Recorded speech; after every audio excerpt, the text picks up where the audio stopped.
आपने अगर वो कहानी सुनी है कि कोई एक ऐसा व्यक्ति जो पेड़ की जिस डाल पर बैठा है उसी डाल को काटने की कोशिश कर रहा है, तो this is kind of like that कि आप कॉल ऑप्शन खरीद रहे हैं, इसका मतलब कि आप जिस डाल पे बैठे हैं उसी डाल को हिट कर रहे हैं। क्या मतलब हुआ? इसका मतलब हुआ क्या हम कॉल ऑप्शन या पुट ऑप्शन खरीदे ही नहीं? और कैसे उस डाल को हिट कर रहे हैं, कैसे हम उसी डाल पे कुल्हाड़ी मार रहे हैं जिस डाल पे हम बैठे हुए, इस बात को भी हम यहां पर समझने की कोशिश करेंगे। सभी को नमस्कार है, सभी को अभिनंदन है। कैसे हैं सभी लोग? उम्मीद करते हैं सभी लोग अच्छे हैं और जीवन का आनंद ले रहे हैं। आपने देखे हैं पीछे के 2 एपिसोड्स जहां पर हम बात करने वाले हैं भारत देश की सबसे बड़ी सीरीज के बारे में, जो ऑप्शन चेन और इंट्राडे से रिलेटेड सबसे बड़ी सीरीज है। अब थ्योरीज की बात करते हैं। अगर भारत देश में थ्योरीज की बात करें तो जनरली यहां पर स्टॉक मार्केट से रिलेटेड जितनी भी थ्योरीज हैं, लोग रिसर्च को आगे बढ़ाते हैं। आगे बढ़ाने का मतलब कि हमने विदेशों से रिसर्च को अडॉप्ट किया है और इस रिसर्च को आगे बढ़ाते हुए चले आए हैं। लेकिन हमारी जो थ्योरी है एलटीपी कैलकुलेटर की, वो अपने आप में एकदम देसी है। तो इस देसी थ्योरी के लिए इन्वेस्टिंग डैडी चैनल को सब्सक्राइब करिए, बेल आइकॉन प्रेस करिए, क्योंकि इससे बड़ी नॉलेज वाली सीरीज आपको पूरे यूट्यूब पर कहीं नहीं मिल सकती है। तो चलिए आज की बात की शुरुआत करते हैं। लास्ट चैप्टर में यानी लास्ट वीडियो में हमने सीखा था कि इमेजिनरी लाइन कैसे अपनी मूवमेंट्स करती हैं। इमेजिनरी लाइन कि जिन 2 स्ट्राइक प्राइसेस के बीच में होती है उनको हम लोग pair of strike prices at imaginary line कहते हैं। अब यहां से बात की शुरुआत करते हैं कि बेसिकली बाजार को हम लोग देखते किस नजरिए से है, कैसे इस बाजार में हमको इस इतने बड़े ऑप्शन चेन को, एलटीपी कैलकुलेटर वाले ऑप्शन चेन को देख करके बाजार का पता लगेगा। एलटीपी कैलकुलेटर अपने आप में गूगल पर टॉप ट्रेंडिंग टूल है, ये बात तो आपको पता ही है। अब देखिए हमको अब कहां पर दिखाई दे रही है? अब हमको यहां पर हमारी इमेजिनरी लाइन दिखाई दे रही है, जो अभी फिलहाल यहां पर 19,250 और 19,300 के बीच में है। यहां पर जो हमारा मार्केट प्राइस है वो 19,265 है। चूंकि मार्केट प्राइस 19,265 है, इसलिए इमेजिनरी लाइन 250 और 300 के बीच में है। हमने पिछले वीडियो में सीखा कि अगर बाजार ऊपर जाएगा तो imaginary line towards top travel करेगी, यानी कि इस तरफ, और बाजार नीचे गिरेगा तो imaginary line towards bottom travel करेगी, यानी कि इस तरफ ट्रेवल करेगी। अब होगा क्या, क्यों इसको ट्रेवल करवाना है? बेसिकली ये जो बाजार होता है ना, ये पूरा का पूरा जो मार्केट होता है, ये एक स्ट्रगल होता है। स्ट्रगल का मतलब लड़ाई होती है। किस चीज की लड़ाई होती है? 2 तरफ की स्ट्राइक प्राइसेस की, अपनी स्ट्राइक प्राइसेस के 2 तरफ के सेगमेंट्स की लड़ाई होती है। अगर आप किसी भी ऑप्शन चेन को देखेंगे तो हर ऑप्शन चेन में आपको बीच में स्ट्राइक प्राइसेस दिखाई देती है। पूरा जो सेगमेंट आपको दिखाई दे रहा है, ये स्ट्राइक प्राइस का सेगमेंट दिखाई दे रहा है, ठीक है। अब यहां पर इसके लेफ्ट हैंड साइड पर, आपके लेफ्ट हैंड साइड पर ये कॉल साइड का डेटा है। यहां पर देखिए तो कॉल्स लिखा हुआ आपको दिखाई दे देगा, और आपके राइट हैंड साइड पर ये पुट साइड का डेटा है। तो लेफ्ट हैंड साइड पर कॉल साइड का डेटा और राइट हैंड साइड पर पुट साइड का डेटा। अब जो लोग कॉल ऑप्शन खरीदते हैं तो जनरली आपको पता होगा कि कॉल ऑप्शन या पुट ऑप्शन का मतलब क्या होता है। अगर बाजार ऊपर की तरफ जा रहा है, बुलिश हो रहा है, तो हम लोग कॉल ऑप्शन खरीद के उसमें पैसा बनाते हैं, और अगर बाजार बेरिश हो रहा है तो हम लोग पुट ऑप्शन खरीद के उसमें पैसा बनाते हैं। तो जनरली हम लोग जब कॉल ऑप्शन या पुट ऑप्शन खरीदते हैं, जनरली जब हम लोग कॉल ऑप्शन या पुट ऑप्शन को खरीदने की कोशिश करते हैं, तो हमको यह ऐसा लगता है कि बाजार हमारे फेवर में चलना चाहिए, या अगर बहुत सारे कॉल ऑप्शन के बायर्स आ जाएंगे तो बाजार ऊपर चला जाना चाहिए, और बहुत सारे पुट ऑप्शन के बायर्स आ जाएंगे तो बाजार नीचे गिर जाना चाहिए। लेकिन बेसिकली ऐसा नहीं है, ये इसका ठीक उल्टा होता है। यानी कि अगर हम कॉल बाई कर रहे हैं तो सीधी सी बात है, आपने अगर वो कहानी सुनी है कि कोई एक ऐसा व्यक्ति जो पेड़ की जिस डाल पर बैठा है उसी डाल को काटने की कोशिश कर रहा है, तो this is kind of like that कि आप कॉल ऑप्शन खरीद रहे हैं, इसका मतलब कि आप जिस डाल पे बैठे हैं उसी डाल को हिट कर रहे हैं। तो आखिर तो इसका क्या मतलब हुआ? इसका मतलब हुआ क्या हम कॉल ऑप्शन या पुट ऑप्शन खरीदे ही नहीं? और कैसे उस डाल को हिट कर रहे हैं, कैसे हम उसी डाल पे कुल्हाड़ी मार रहे हैं जिस डाल पे हम बैठे हुए, इस बात को भी हम यहां पर समझने की कोशिश करेंगे। बिल्कुल कॉल ऑप्शन खरीद सकते हैं, बिल्कुल पुट ऑप्शन खरीद सकते हैं, बिल्कुल एज अ बायर ट्रेड कर सकते हैं, लेकिन उसके लिए हमको होना पड़ेगा स्मार्ट। यानी कि जब डाल कट के गिरने वाली है, एकदम लास्ट मोमेंट है, तो हमको उछल के भागना भी आना चाहिए, कूद के भागना भी आना चाहिए। अगर नहीं आता तो आप ट्रेडर नहीं बन सकते, इस बात को याद रखिएगा। और कूद के आप तभी भाग सकते हैं जब आप अपने इमोशंस पे कंट्रोल पाएंगे। अगर जिस डाल पे आप बैठे हुए हैं उस डाल से आपको हो गई मोहब्बत, प्यार, कि नहीं भैया हमको तो इसी पे बैठे रहना और उसी को काटते रहे, तो एट द एंड आपको नुकसान होना ही होना है। डाल टूट के नीचे गिर जाएगी, आप भी गिर जाएंगे, हाथ पैर अलग टूटेगा, और पता नहीं क्या क्या होगा, वो तो आप समझ लीजिए। चलिए, तो अब यहां समझने की कोशिश करते हैं कि कैसे होता है। जब भी आप कॉल ऑप्शन खरीदते हैं, सपोज करिए कि 19,250 की स्ट्राइक प्राइस है, इसके सामने 83 रुपीज का एक प्रीमियम है, इसी को हम लोग बोलते हैं एलटीपी। जब आप स्ट्राइक प्राइस के लेफ्ट साइड पर देखेंगे तो सबसे पहला कॉलम एलटीपी का है, राइट साइड में देखेंगे तो सबसे पहला कॉलम एलटीपी का है। लेफ्ट वाली एलटीपी कॉल की एलटीपी है, राइट वाली एलटीपी पुट की एलटीपी है। तो सपोज करिए आपने एक कॉल ऑप्शन खरीदा 19,250 रुपीज का स्ट्राइक प्राइस का कॉल ऑप्शन, जिसका भाव चल रहा है 83 रुपीज। जैसे ही आपने यहां पर कॉल ऑप्शन खरीदा, वैसे ही आप जितने भी लॉट कॉल ऑप्शन खरीदेंगे उतने ही लॉट यहां पर क्या हो जाएगी, एक वॉल्यूम जनरेट हो जाएगी। जैसे यहां पर आपको 18 लाख की वॉल्यूम दिखाई दे रही है, 18,01,509 की वॉल्यूम दिखाई दे रही है। 18,01,509 की ये जो वॉल्यूम है, यानी कि इतने लॉट्स की ट्रेडिंग आज के दिन में इसमें हो चुकी है। जितने भी लॉट की ट्रेडिंग होती चली जाएगी उतने ही लॉट की वॉल्यूम ऐड होती चली जाएगी। आगे चल के जब मैं अपनी सपोर्ट एंड रेजिस्टेंस की डेफिनेशन आपको बताऊंगा, तो मैं उसमें आपको बताऊंगा कि कैसे आप कॉल या पुट खरीदते हैं तो अपने पैर पे कुल्हाड़ी मारते हैं। लेकिन फिर अभी फिलहाल हम उस टॉपिक पे नहीं जाते हैं। अभी फिलहाल हम इसको यहां पे समझने की कोशिश करते हैं कि जब आप एक लॉट खरीदेंगे तो उस लॉट से आपकी ये वॉल्यूम जनरेट होगी, साथ ही साथ उसी लॉट पर यहां पर ओपन इंटरेस्ट जनरेट हो भी सकता है और नहीं भी हो सकता है, दोनों बातें हो सकती है।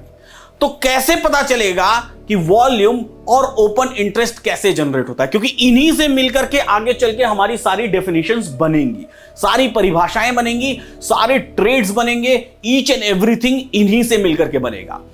तो वॉल्यूम और ओपन इंटरेस्ट बनने के पीछे सबसे पहली जो आपको चीज समझनी पड़ेगी, वो समझना पड़ेगा कि राइटर और बायर होता क्या है। जब आप राइटर्स और बायर्स को समझ जाएंगे तो आप वॉल्यूम और ओपन इंटरेस्ट को इजीली समझ जाएंगे। राइटर और बायर को समझने के लिए हम कोशिश करते हैं, चलिए समझने की कोशिश करते हैं कि राइटर और बायर क्या होता है। अब ध्यान से देखिएगा, सपोज करिए आपने 19,250 का एक कॉल ऑप्शन खरीदा 83 रुपीज पर। जिस भी कॉल ऑप्शन को आप खरीदते हैं, वैसे तो इस मामले में मेरी एक और वीडियो ऑलरेडी यूट्यूब पर पड़ी हुई है, लेकिन फिर भी मैं आपको यहां समझाता हूं। जो भी कॉल ऑप्शन खरीदते हैं तो आपको बेचने वाले दो तरह के लोग हो सकते हैं। एक एग्जिस्टिंग बायर। एग्जिस्टिंग बायर का मतलब क्या हो गया? वो बायर जो पहले से पोजीशन बना के रखा हुआ है, यानी कि अगर आप ये 83 रुपीज की पोजीशन खरीद लिए तो 83 रुपीज खरीद लिए तो आप इसको कहीं ना कहीं कभी ना कभी तो बेचेंगे। तो जब बेचेंगे तो जब आपने बेचा तो आप एग्जिस्टिंग बायर कहलाएंगे, यानी कि आपके पास पहले से एग्जिस्टिंग पोजीशन है, उसको आप बेचने चले गए, इसलिए आप एग्जिस्टिंग बायर कहलाए। दूसरा, राइटर। राइटर का मतलब क्या हुआ? एग्जिस्टिंग बायर भी अपनी पोजीशन सेल कर रहा है, याद रखिएगा, और राइटर भी अपनी पोजीशन क्या कर रहा है? सेल कर रहा है। सेलिंग दोनों लोग कर रहे हैं, लेकिन ये राइटर कहलाया, वो एग्जिस्टिंग बायर कहलाया जो अपनी पोजीशन सेल कर रहा है, क्योंकि एग्जिस्टिंग बायर अपनी एग्जिस्टिंग पोजीशन को स्क्वायर ऑफ कर रहा है, यानी कि बंद कर रहा है जो पहले से खड़ी पोजीशन, और राइटर अपनी नई पोजीशन क्रिएट कर रहा है। तो जो व्यक्ति मार्केट में नई पोजीशन, यानी कि किसी भी प्रीमियम को खरीदने से पहले बेचने की कोशिश करता है, वो राइटर कहलाता है। और जो व्यक्ति किसी भी पोजीशन को डायरेक्टली खरीदने की कोशिश करता है या खरीदने के बाद बेचने की कोशिश करता है, वो बायर कहलाता है। तो बायर और राइटर में ये डिफरेंस है। जब राइटर अपनी पोजीशन बनाएगा तो आपको वहां पर ऑप्शन चेन में, जब भी राइटर अपनी पोजीशन बनाएगा तो आपको वहां पर ऑप्शन चेन में यहां पर ओपन इंटरेस्ट जनरेट होता हुआ दिखाई देगा, यानी कि 2,10,000 आपको यहां दिखाई दे रहा है। तो इतनी पोजीशंस राइटर की बाजार में एग्जिस्टिंग खड़ी है, और जब राइटर अपनी पोजीशन बनाए या बायर बनाए या राइटर आपस में ट्रेड करें, बायर आपस में ट्रेड करें, बायर राइटर आपस में ट्रेड करें, कोई भी ट्रेड होगा तो ठीक वैसे ही जैसे आप टोल पर क्रॉस करते हैं ना, चाहे आप एक बार पास करें, 2 बार पास करें, 3 बार पास करें, 4 बार पास करें, 100 बार पास करें टोल को, हर बार आपका पैसा लगेगा। ठीक वैसे ही यहां पर हर बार एक वॉल्यूम जनरेट होती चली जाएगी, हर बार एक वॉल्यूम जनरेट होती चली जाएगी। तो दो चीजें हो गई, दो बातें मैंने आपको समझाई, राइटर और बायर, कि राइटर क्या होता है और बायर क्या होता है। इस एपिसोड में हमारे साथ बहुत सारे ऑडियंस भी बैठे हुए हैं, तो मैं अब चाहूंगा ताकि हम सवाल जवाब कर पाए आपसे, आपके मन में जो सवाल आते होंगे शायद इनके मन में भी वही सवाल आएंगे। तो मैं चाहूंगा कि ये सभी लोग अपने सवाल पूछे, जिससे कि आपके सवाल मेरे पास आ जाए। वैसे तो आपका बहुत सारा प्यार पीछे की वीडियोस पर मिला हुआ है। अगर आपको इससे रिलेटेड कोई सवाल हो तो जरूर आप इस वीडियो के कमेंट बॉक्स में पूछिएगा, जिससे कि हम उसको कवर कर पाए। हाउएवर, अगर आप एलटीपी कैलकुलेटर को सीखना चाहते हैं तो एलटीपी कैलकुलेटर को फटाफट डाउनलोड कर लीजिए ऐप को एंड्रॉयड पर, और इस वीडियो को लाइक करना बिल्कुल मत भूलिएगा। इन्वेस्टिंग डैडी चैनल को सब्सक्राइब करना बिल्कुल मत भूलिएगा। तो चलिए अब करते हैं हम लोग सवाल जवाब और अपनी ऑडियंस से पूछते हैं सवाल। तो सबसे पहला सवाल किसका है, बताएं। सर जैसा कि आपने कहा कि ओपन इंटरेस्ट मतलब सिर्फ राइटर्स ही होते हैं, और वॉल्यूम में ओपन इंटरेस्ट में वॉल्यूम और बायर्स और सेलर्स दोनों होते हैं जी। तो ऐसा भी कई बार सुना है कि राइटर्स ही मार्केट को चलाते हैं, बायर्स नहीं चलाते हैं। नहीं, ऐसा बिल्कुल भी नहीं है कि राइटर्स ही बाजार को चलाते हैं। चलिए सपोज करिए एक बहुत बड़ा रेगिस्तान है, सहारा मरुस्थल है। सहारा मरुस्थल में आपने जाके और पानी की बोतल की दुकान खोल दी। रेगिस्तान, मरुस्थल, पानी की बोतल की दुकान चलनी तो चाहिए ना? बिल्कुल नहीं चलेगी। क्यों? क्योंकि उस रेगिस्तान में कोई आने भी तो होने वाला होना चाहिए ना, जो उस पानी को खरीदेगा।